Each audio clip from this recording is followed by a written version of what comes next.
তো কেমন আছো আমার স্নেহের 5th সেমিস্টারের ইতিহাস অনার্স বিভাগের ছাত্রছাত্রীরা?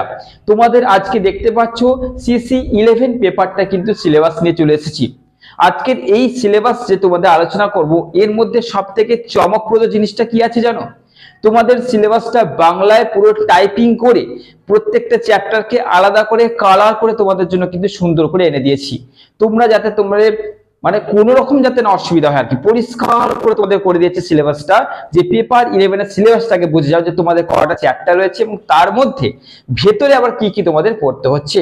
তো চলো, আর একটা কথা সব থেকে বড় কথা বলে দিই, তোমাদের অনার্সের ক্লাস কিন্তু শুরু হচ্ছে, তোমাদের অ্যাডমিশন স্টার্ট হয়ে গেছে।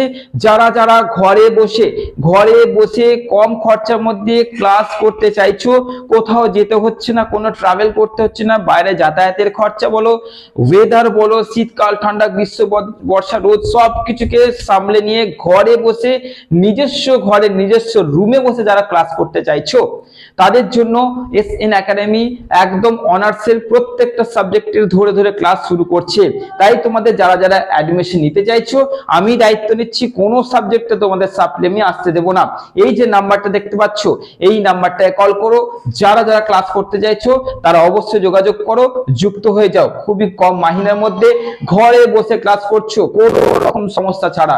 চলো, আর হ্যাঁ, আমি যে তোমাদের ক্লাস করাবো, আমার নোট হবে প্রিন্টেড, কোনো হাতের লেখার কিছু নেই, প্রিন্টেড নোট হবে। নোটস আমি নিজে তৈরি করি, সহজ সরল নোটস। সব থেকে বড় কথা, প্রত্যেক স্টুডেন্টের দরকার সহজ সরল নোটস। সেই নোটস তোমাদের সামনে আমি কিন্তু তুলে ধরবো, বুঝিয়ে দেবো, পড়া ধরবো, লেখাবো, এক্সাম নেবো, সবকিছু এখানেই হবে ঘরে বসে। চলো দেখা যাক কোন কোন স্টুডেন্টস অ্যাডমিশন নিতে চাইছে, যোগাযোগ করে নিও। আর চলো দেখতে থাকো তোমাদের পেপার 11 এর তোমাদের সিলেবাসটা। দু তিন পেপার আলাদা, তাই তোমাদের কিন্তু আমি আলাদা আলাদা করেই বলছি যাতে তোমাদের সুবিধা হয়। দেখো তোমাদের কি দিলাম, পেপার 11 এ কি মানে সিলেবাস কি আছে দেখো। প্রথমে তোমাদের কোর্স কোড কি আছে দেখতেই পাচ্ছ। কোর্স কোড বলতে গেলে তোমাদের যেটা রয়েছে এইটা দেখো কি রয়েছে না, আধুনিক ইউরোপ দ্বিতীয়ের ইতিহাস। মানে বুঝতেই পারছো যে আধুনিক ইতিহাস, সোজা কথা। এরপরে তোমাদের যে অধ্যায় রয়েছে, অধ্যায়গুলোর মধ্যে কি পড়তে দেখতে পাচ্ছ, ফরাসি বিপ্লব এবং তার ইউরোপীয় প্রতিক্রিয়া। ওকে, দাঁড়াও, হ্যাঁ, ইউরোপীয় প্রতিক্রিয়া। এর মধ্যে কি পড়তে হচ্ছে দেখতে পাচ্ছ, যে প্রাচীন শাসনের সংকট, ফরাসি বিপ্লবের রাজনৈতিক মানে সামাজিক, অর্থনৈতিক এবং বৌদ্ধিক পটভূমিকা, যেখানে দার্শনিকদের ভূমিকা কি আছে, অভিজাত বিদ্রোহ, তৃতীয় স্টেট এর একত্রীকরণের পরিষদে কি থাকছে, বিপ্লবের মানে উগ্রীকরণ, সন্ত্রাসের রাজত্ব। তা বলছে থার্মেডোরিয়ান প্রতিক্রিয়া, বিপ্লবের সামাজিক ভিত্তি, কৃষক এবং নারী, ডিরেক্টরি এবং এর সাফল্য এবং ব্যর্থতা। এটা হচ্ছে তোমাদের কিন্তু জাস্ট প্রথম কথাতেই এতগুলো মানে পড়তে হচ্ছে। এরপরে দেখো তোমার নেপোলিয়ন বোনাপার্ট এবং ফরাসি বিপ্লব কি হচ্ছে, নেপোলিয়নের উত্থান, নেপোলিয়নিক সংস্কার, নেপোলিয়ন সাম্রাজ্য এবং ইউরোপ। নেপোলিয়নের পতনে কি পড়তে হচ্ছে, মহাদেশীয় ব্যবস্থা, স্প্যানিশ আলসার, মস্কো অভিযান। নেপোলিয়নের মূল্যায়ন কি পড়তে হচ্ছে, ফরাসি বিপ্লবের চরিত্র, ইউরোপ এবং বিদেশে ফরাসি বিপ্লবের প্রভাব।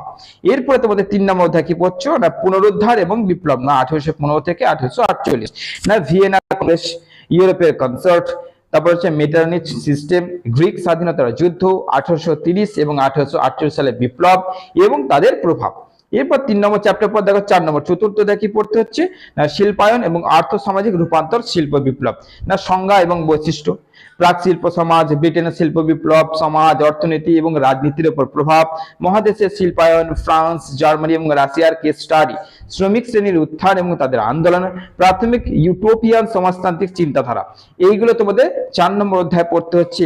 5 নম্বর কি পড়তে হচ্ছে না, জাতীয়তাবাদের বয়স। এখানে মধ্যে পড়তে হচ্ছে দেখে নাও তোমাদের ইতালি এবং জার্মানির একীকরণ, অর্থনৈতিক উন্নয়ন, রাজনৈতিক ও প্রশাসনিক পুনঃসংস্থা, ইতালি এবং জার্মানির বৈশিষ্ট্য, ফ্রান্সের দ্বিতীয় সাম্রাজ্য এবং লুই নেপোলিয়ন। এইগুলো হচ্ছে তোমাদের পড়তে হচ্ছে 5ম সেমিস্টারে।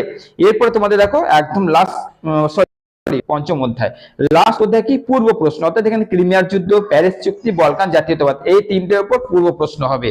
তো এই হচ্ছে তোমাদের 6টা চ্যাপ্টার। মানে তোমাদের একটা পেপারের কিন্তু এই হচ্ছে 6টা চ্যাপ্টার, দেখতেই পাচ্ছ। এই 6টা চ্যাপ্টার তোমাদের কিন্তু পেপার 11 এ পড়তে হচ্ছে। তোমাদের আধুনিক ইউরোপের ইতিহাস পেপার মানে 11-এর যেটা কোর্স কোড, যেটা 75 নম্বরের পরীক্ষা হচ্ছে, 60 নম্বর তোমাদের কিন্তু রিটেন থাকবে, 15 নম্বরের মধ্যে 10 নম্বর ইন্টারনাল, 5 নম্বর তোমাদের কি থাকবে তোমরা জানো যে তোমাদের 5 নম্বর থাকবে এই যে আমি এখানটা আলোচনা করছি এই জায়গাটা, 5 নম্বর তোমাদের কি থাকবে না তোমাদের অ্যাটেন্ডেন্স থাকবে, এটা তোমরা জানো। তো এই হচ্ছে তোমাদের পেপার 11 এর কিন্তু সিলেবাস। আমি শুধুমাত্র আমার স্নেহের ছাত্রছাত্রীদের জন্য কি করেছি না টাইপ করে দিয়েছি, একদম পুরো টাইপ করে সুন্দর করে তোমাদের বাংলায় করে দিয়েছি। তোমরা জানো এটা তোমাদের ইংলিশে থাকে খুব অসুবিধা হয়, আমি তোমাদের বাংলায় কিন্তু সুন্দর করে টাইপ করে দিয়েছি। আশা করছি আমার কোনো স্নেহের ছাত্রছাত্রীদের এবার থেকে আর কোনো অসুবিধা হবে না। এখানের সঙ্গে যুক্ত থাকো, ভরসা রাখো, তোমরা প্রত্যেকটা পেপার সুন্দরভাবে এইভাবে কিন্তু তোমরা তোমাদের প্রত্যেকটা পেপারের সিলেবাসগুলোকে এইভাবে পেয়ে যাবে। তোমরা সাজেশনস তো তোমাদের ঠিক সময় আপলোড হবে, সেটা পরের ব্যাপার। চলো বেশি কথা বলছি না, দেখতে থাকো, যুক্ত থাকো, এবং পরের 11 এর পর এবার পেপার 12 এর সিলেবাসটা খুব সত্তর অর্থাৎ কালকেই তোমাদের আপলোড করে দিচ্ছি। ভালো থেকো, সুস্থ থেকো।